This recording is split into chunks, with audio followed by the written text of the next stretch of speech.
பகவத்கீதை அத்தியாயம் 17 சிரத்தாத்ரய விபாக யோகத்தின் தொடர்ச்சி. ஒரு யோகியின் 3 விதமான தவம். முழு நம்பிக்கையுடனும் பிரதி உபகாரம் பாராமல் பின்பற்றுதல் சாத்வீகம் ஆகும். புகழ், மரியாதை, பிறர் போற்றுவார் என்ற எதிர்பார்ப்பு ஆகிய சிற்றின்ப பலன்களை குறித்த தவம் ராஜசீகமானது. முட்டாள்தனம், பிடிவாதம், பிறரை துன்புறுத்துமாறு அமையும் தவம் தாமசமானது.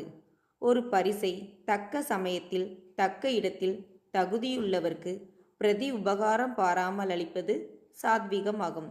விருப்பமற்ற ஒன்றை பரிசாக அளித்து பிரதி உபகாரம் எதிர்பார்ப்பது ராஜசமாகும். கருணை உணர்வில்லாமல் அலட்சியத்துடன் தகாத சமயத்திலும் இடத்திலும் தகுதி இல்லாதவனுக்கு அளிக்கப்படும் பரிசு தாமசமாகும்.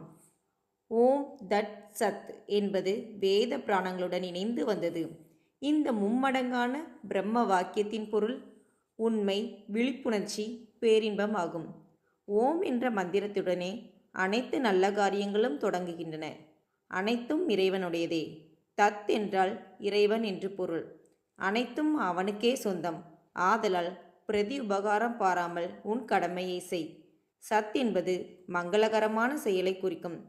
இறைவனின் நிமித்தம் தியாகம், எளிமை, தானம் ஆகியவற்றின் மேலுள்ள உறுதியான நம்பிக்கை சத் என்றுணரப்படும்.